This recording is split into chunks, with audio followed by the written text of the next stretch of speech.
So good day class, ito yung ating chapter 4 statistics para sa GE3 Math in the Modern World. So last week, ang sabi ko lang sa inyo ay gagawin ko lang ng video tutorial is yung last topic which is yung measures of relative position, but since may mga absent sa inyo last week and ito lang talaga yung content ng ating midterm, nag-decide ako na gawa na lang din ng video tutorial yung buong chapter 4 para makasunod yung mga absent last week. So kung present ka last week, pwede naman na skip mo na lang yung parts na na-discuss na natin. Pero better kung papanoorin mo ulit para ma-review ka dun sa mga topics natin. Tsaka may onti lang din akong binago. Onti lang naman. Okay, so simulan na natin tong chapter 4, statistics. So for this chapter, ang pag-uusapan lang natin is yung measures of central tendency, measures of dispersion, and yung measures of relative position. Under measures of central tendency, meron tayong mean, median, and mode, which is I think familiar na yung majority sa inyo. Next is yung weighted mean, which is a form of mean, pero may konti lang tayong babaguhin dito sa formula. And finally, dito sa central tendency, pag-uusapan naman natin yung FDT or yung frequency distribution table. Okay, next is yung measures of dispersion. Under measures of dispersion, meron tayong range, standard deviation, at saka variance. And lastly, dun sa measures of relative position, pag-uusapan naman natin yung z-score, percentile, quartile, and yung meaning nila. Okay. So, define muna natin kung ano ba yung ibig sabihin ng statistics. So, pag sinabing statistics, ito daw yung science of collecting, analyzing, interpreting, and presenting data. So, pag sinabing collecting, kukuha lang tayo ng data either from survey or experimenting and other ways pa para mag-collect ng data. Next is yung analyzing, kung saan gagamit tayo ng mga statistical tools and treatment para makapag-come up tayo sa mga values katulad ng mean, median, mode, and other forms. Next, interpreting, kung ano man yung nakuha natin dito sa analyzing part, i-interpret naman natin. And finally, gagawin natin dun sa mga data natin is i-present natin siya in a way na understandable para sa mga tao na concerned dun sa data. Okay? Bakit kailangan understandable siya? Kasi ginagamit yung statistics to make informed decision or understand patterns. Okay, start tayo dito sa measures of central tendency. Kapag sinabing average, usually, ang pumapasok agad sa isip natin is yung mean. Tama? Mean, which is yung mean, yun yung summation ng mga data points natin divided by kung ilan yung data points natin. Halimbawa, meron tayong data points na 2, 3, tsaka 4. Okay, so kung kukunin natin yung mean niyan, gagawin natin dyan is 2 plus 3 plus 4, which is 9, divided by n, or yung number ng data points, which is 3. So, meron tayong mean equal to 3. Okay, so kapag napakinggan natin yung average, una pumapasok sa isip natin is yung mean. Pero actually, ang mean, one form of average lang yan. Meron pa tayong tinatawag na median at saka yung mode. Yan. Pag-uusapan natin yan, yung mga yan mamaya. So, dito muna tayo sa mean. So, kapag sinabing mean, yung mean daw of n numbers is the sum of the numbers divided by n. So, may formula tayo dito sa left side, ito, at saka itong nasa right side. So, nakikita nyo ba yung difference nilang dalawa? Ayan. So, dito sa left side, malaki yung n.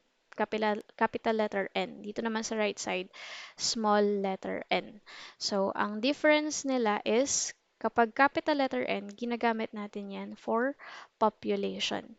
So, ang tawag natin dito sa mean na ito is population mean. Dito naman, kapag small letter n, for sample naman yun.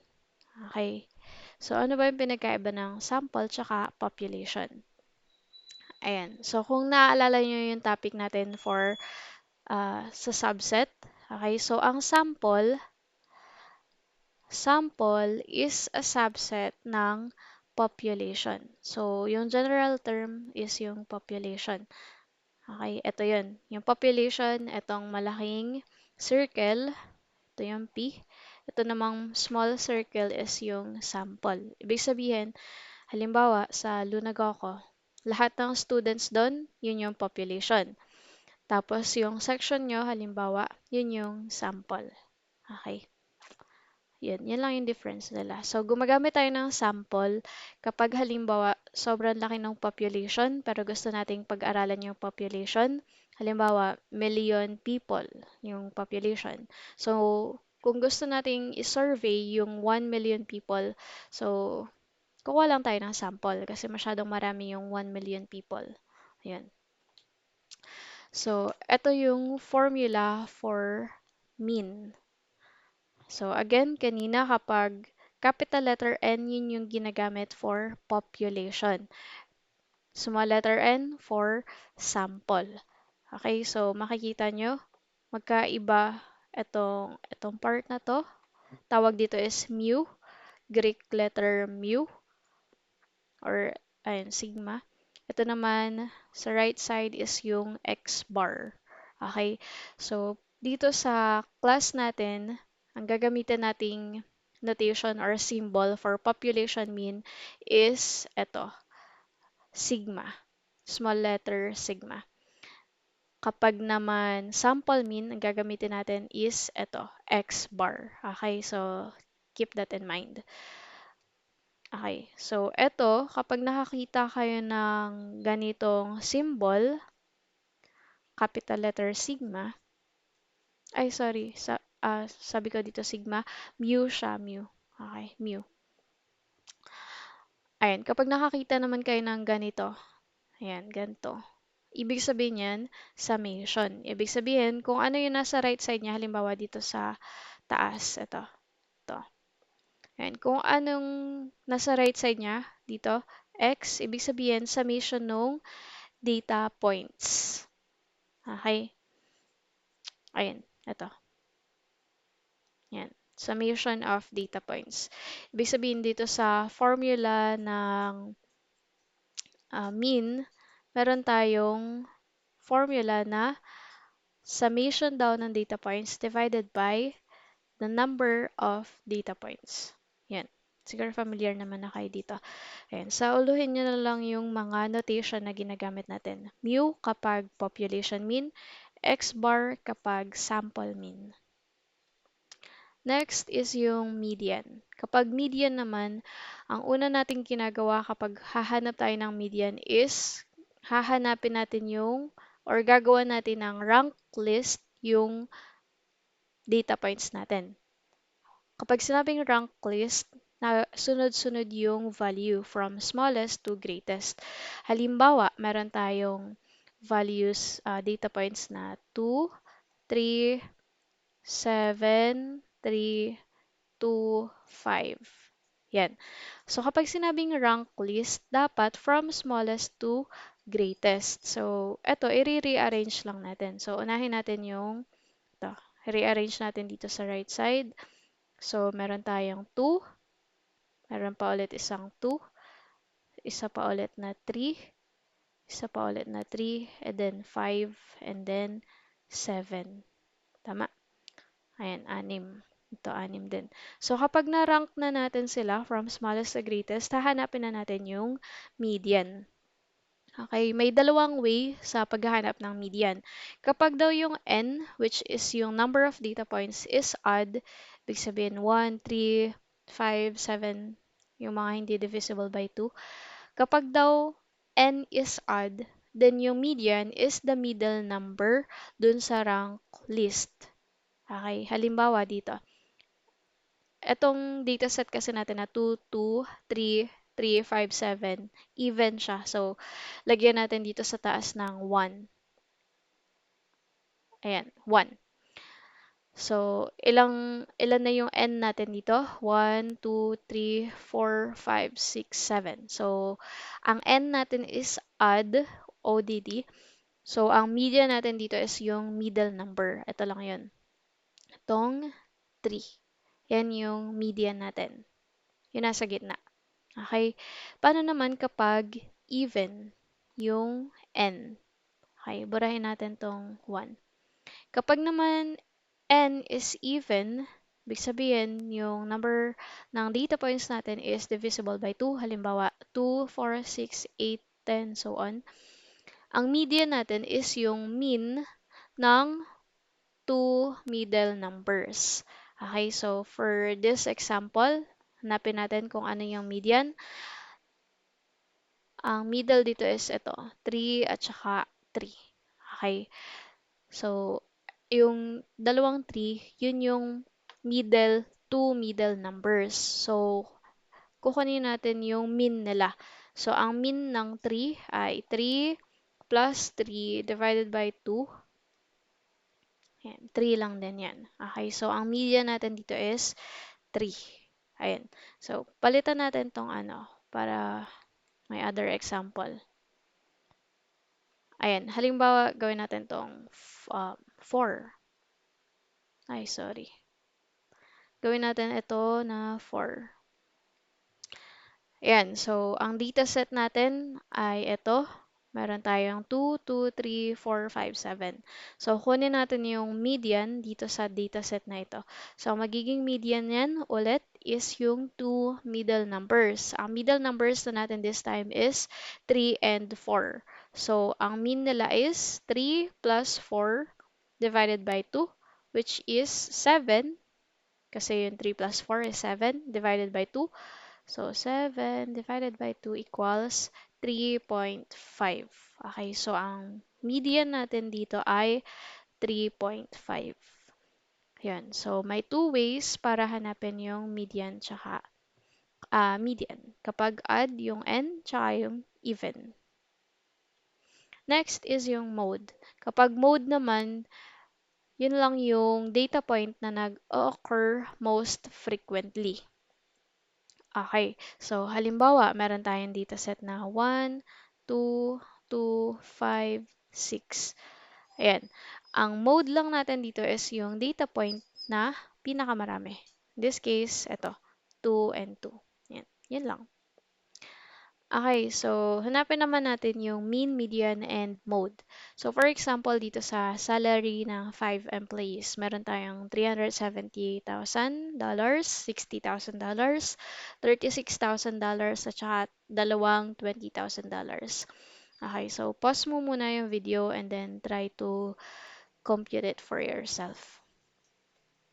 Okay, so for mean, makukuha nating value dito, I think, is $101,200. Okay. Don't forget the dollar sign. Okay. Check ko lang kung tama.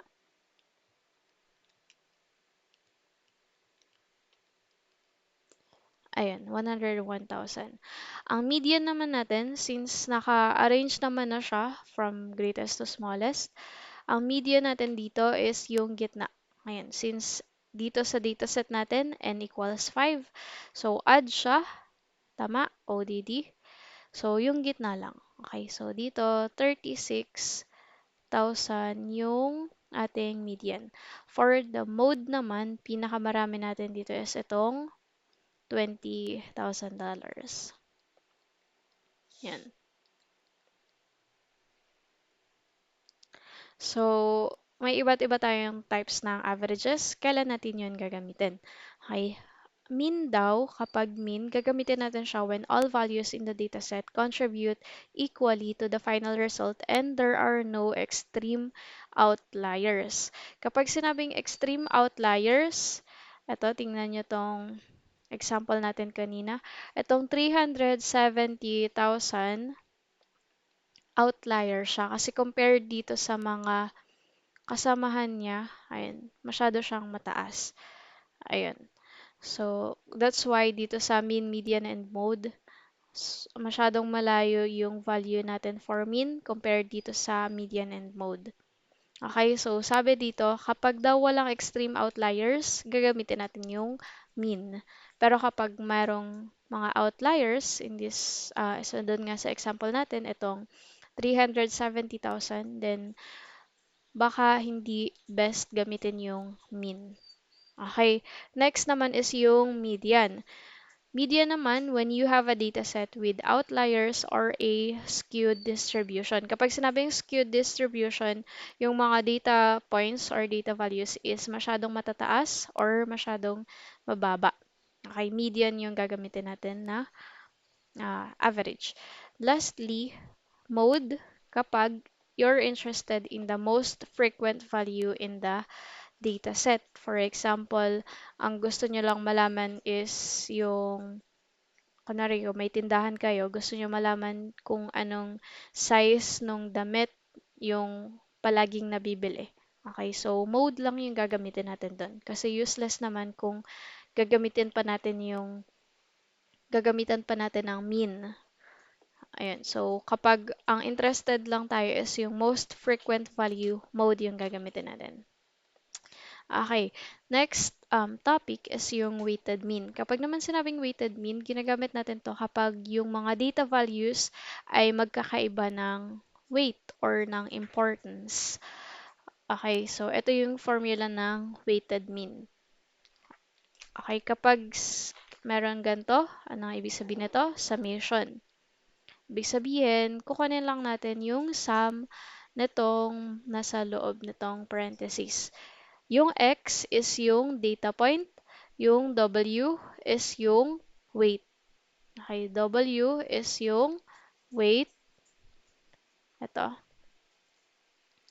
Yung X naman is yung data point or data value. Ayan. So, i-multiply muna natin isa-isa data value by weight, kung ano yung katumbas niya na weight. Kapag na-multiply na natin isa-isa, kukunin natin yung summation nila and then i-divide sa summation nung lahat ng weight. Okay? For example, ito. Usually, ginagamit yung weighted mean dito sa pagkuha ng GWA or generally weighted average. So, for example, ito, use the weighted mean formula to find Joey's GWA for first semester. Okay, so meron siyang courses, English, History, Chemistry, and Algebra. So, magkakaiba yun ng unit. For English, 2 units. History, 2 units.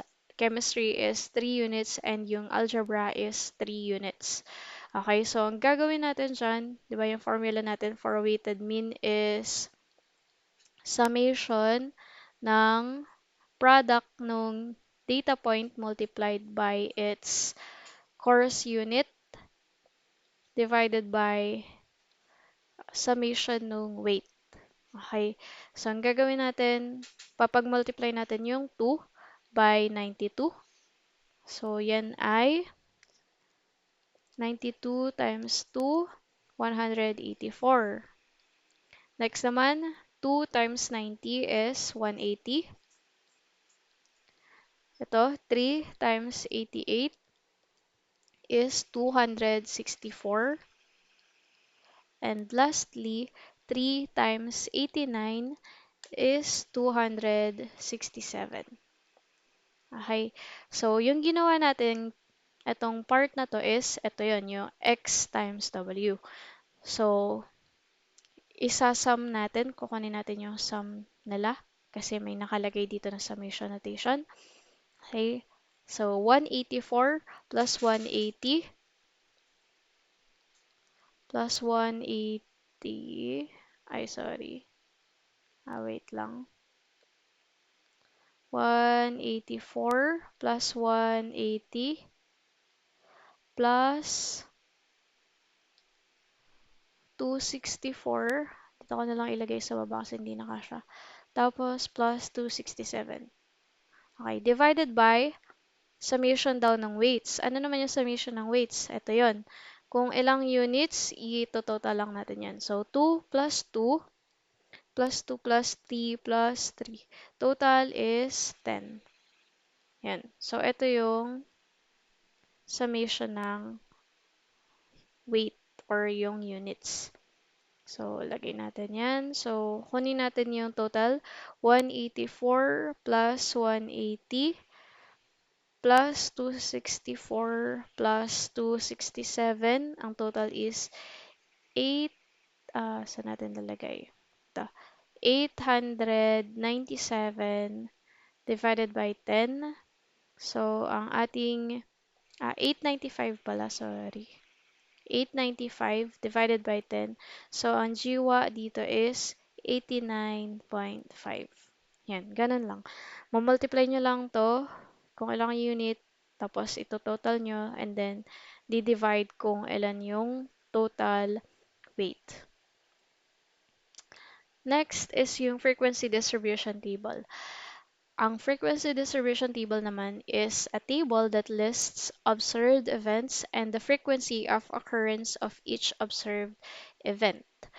Ayun, so ang concern natin dito sa frequency distribution table is yung frequency nung kada events or data value. So, pwede nating kunin yung mean kapag frequency distribution table. Ito lang yung formula. So, i-multiply daw natin yung lahat ng x multiplied by kung ilan yung frequency nila. Tapos, kukunin natin yung sum and then i-divide natin sa summation nung kung ilan yung frequency. Okay, so ang frequency distribution table natin, pwede siyang naka-group or naka-range. Okay, makikita nyo mamaya example. Okay, so 5 steps. Meron daw tayong 5 steps in the construction of a group FDT. Hindi ko na to iisa-isahin. Basta ang kailangan nyo lang tandaan dito is yung ito, max. Okay, number 1 is yung max. Next is yung min, which is minimum. Pinakamaliit na data point. Itong max is maximum data point or yung pinakamalaki. Next is yung R. Yung R is yung range. Ang range natin, maximum minus minimum. Yan lang. Next value na kailangang alam ninyo para dito sa FTT is yung number of classes or yung K. Formula ng K is ito. K equals square root ng n. Ano nga ulit yung n natin? Yun yung number of data points or data values. Okay, square root lang natin yun, makukuha na agad natin yung number of classes or k. Next, nakukunin natin is yung c or yung class size. Ito. Okay, isa sa pinakamahalaga yung c, class size. Tandaan nyo yung formula.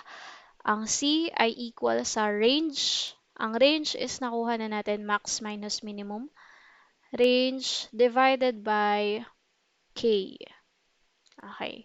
So, kailangan nyo lang tandaan dito yung mga formula. Okay, madali lang naman tong process basta intindihin nyo lang. Next is, yun, kapag nakuha na natin, ano nga yung mga kukunin natin? Maximum, list natin dito. Maximum, minimum, range, number of classes, at saka yung class size. Kapag nakuha na natin yung mga yan, uh, next naman natin kukunin is yung LL1. Ang LL1 naman, or yung lower limit of the lowest class, yun lang yung minimum value. Okay, minimum. Ito yun. Kung ano yung pinakamaliit na value, yun na din yung LL1 natin. Okay, kapag nakuha na natin yung LL1, kukunin naman natin next is yung LL2. Okay, so LL1 muna. Kapag nakuha na natin yung LL1, kukunin naman natin is LL2. Paano natin makukuha yung LL2? Mag-a-add lang tayo ng C. Okay, ano nga ulit yung C? Yun yung, eto, class size, which is na-compute na natin kanina. Okay, class size. Kapag nakuha na natin yung LL2, next naman natin kukunin is yung UL. Kapag naman sinabing UL, yun yung upper limit. Okay, maintindihan nyo mamaya kapag may example na. Upper limit. Yung upper limit naman, kunin naman natin yung UL1. Ang UL1 naman is, eto, makukuha natin siya by obtaining by subtracting 1 unit of measure from LL of the next class. LL of the next class. Ibig sabihin, kung UL1 yung hinahanap natin, ang UL1, magsusubtract lang daw tayo ng 1 unit of measure from LL of the next class. Ibig sabihin, UL1 ay equal sa LL and LL2 kasi next class. Ito, next class. UL1 yung kinukuha natin. Magsusubtract lang daw tayo ng 1 unit of measure. Usually, ang 1 unit of measure natin kapag whole number lang, gagamitin lang natin dito is 1. Yan. Yan. Yan. Okay, so ito yung formula for UL1. Magsusubtract lang tayo ng 1 unit of measure. Kapag whole number, 1. Okay.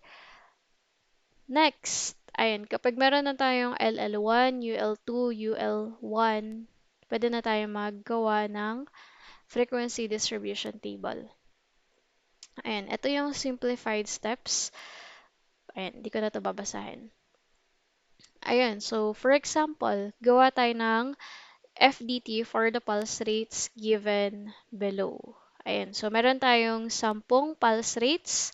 Ito, 42, 38, 66, 81, 59, 84, 67, 82, 77, tsaka 68. Yun, beats per minute. So, gagawin daw natin siya ng FDT. So, ano yung first step natin sa paggagawa ng FDT? Una natin gagawin is, ito, kukunin natin yung minimum. Ang minimum natin dito is, hanapin nga natin, ito, 38, tama? Ayan. Ang 38 is yung minimum value natin dito sa dataset na binigay sa atin.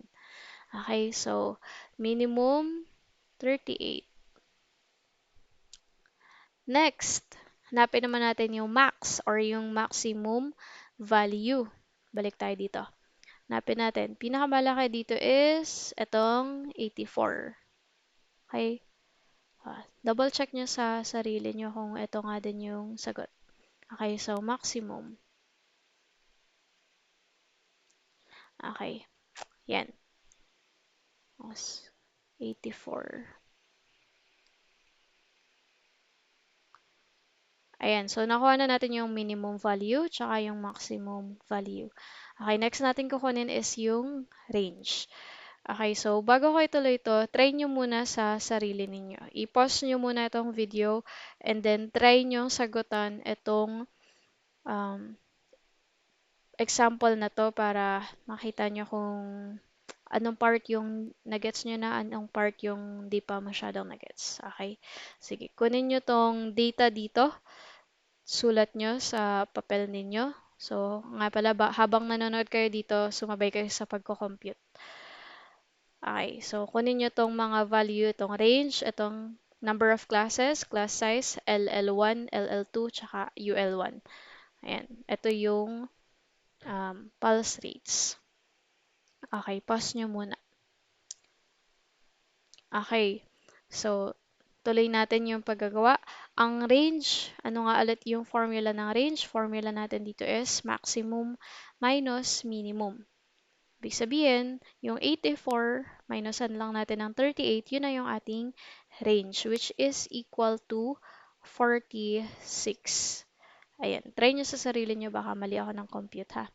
Okay, next naman is yung number of classes. Ano nga ulit yung formula ng K? Ang formula ng K is square root lang ng N, which is yung N natin, number of data points is 10. Okay, so square root lang ng 10 equals 3.16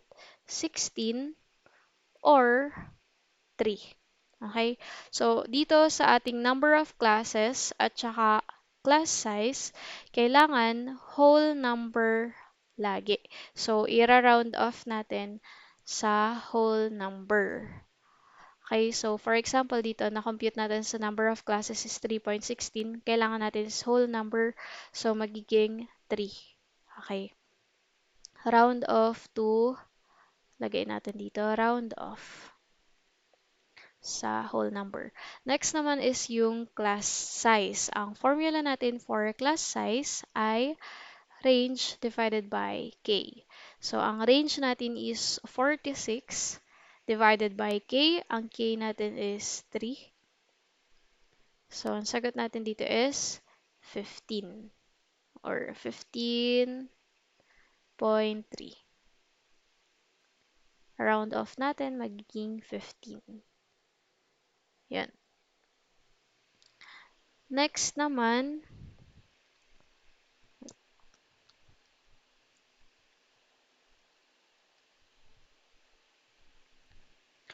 next is yung LL1. Paano nga natin kukunin yung LL1?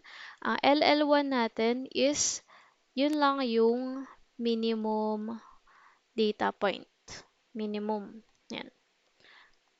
So, ano nga yung minimum natin? Ito, 38. So, yan na yung ating LL1, 38. Next is yung LL2. Paano naman natin kukunin yung LL2? Base dun sa ating formula, ang LL2 ay equal sa LL1 plus C. Okay, so ang LL1 natin is 38. So mag-a-add lang tayo ng C. Ang C natin is 15. So ang LL2 natin is 53. Next, kunin naman natin yung UL1. Ang UL1, sabi dyan is, magsusubtract lang tayo ng 1 unit of measure from the next class. So, UL1 equals LL2 minus 1. Equal lang yun sa 52. Okay? 53 minus 1 equals 52. Okay?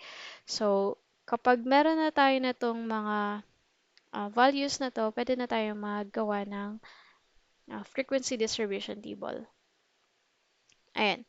So, meron tayo ditong frequency distribution table, yung pulse rate range, tsaka yung frequency, yung columns. Okay, so ano ba yung, yan baka nalilito kayo, ano ba yung sinasabi nating LL1? Yun yung lower limit, tama? Yung upper limit naman yung UL. Okay, so halimbawa dito sa ano, kunin natin yung minimum. Yung minimum natin is yung LL1. Okay?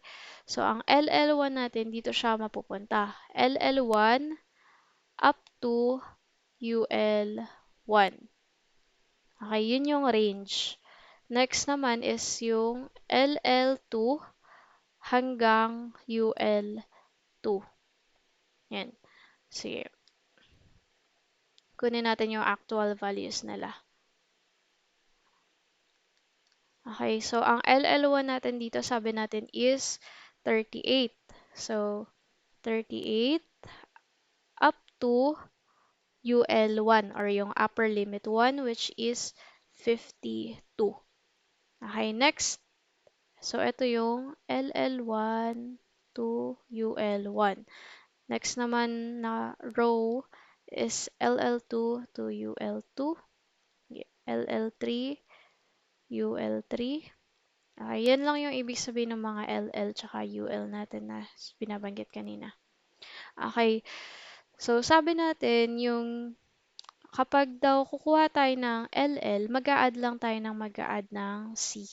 Okay, so dapat yung pagitan ng mga LL natin, halimbawa yung pagitan ng LL1 tsaka LL2, pagitan nila is C lang. C. Plus lang tayo ng plus ng C. Okay, so dito sa LL2, nakuha na natin yung LL2. Ang LL2 natin is 53 and 53. Ayan.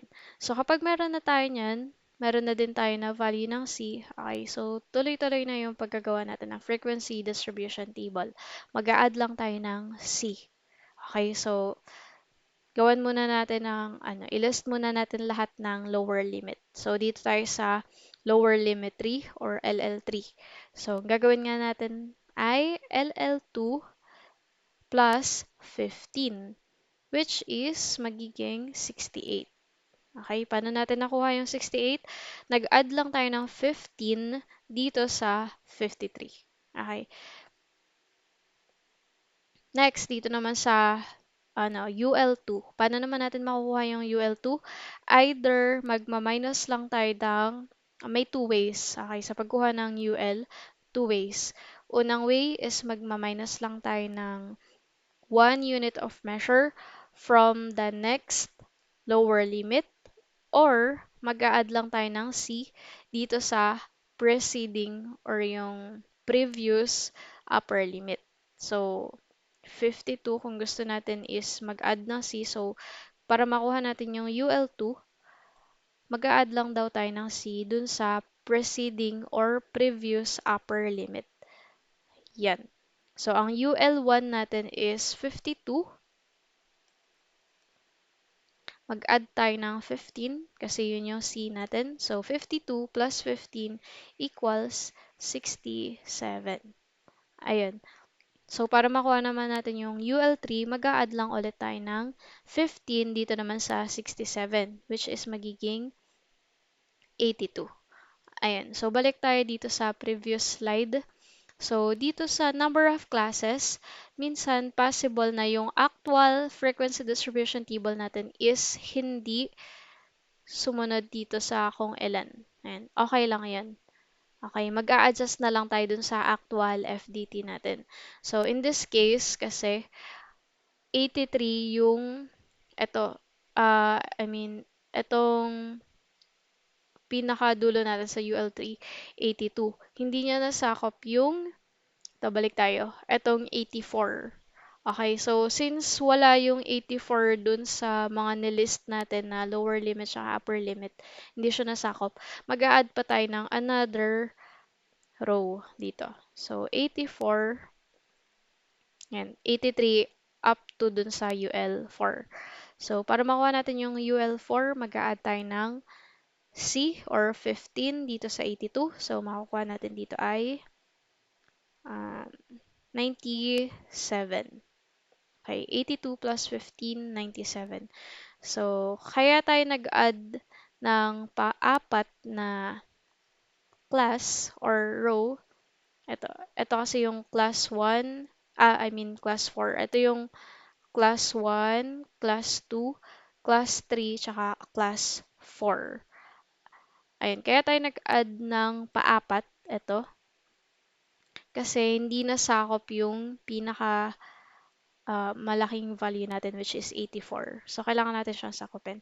Okay, so kapag nakapaggawa na kayo nitong ranges, pwede nyo nang bilangan kung ilan yung pumatak na value dito sa mga range. Okay, so for example, dito muna tayo sa class number 1, 38 to 52. Bibilangan natin kung ilang pulse rate yung ang value ay 38 up to 52.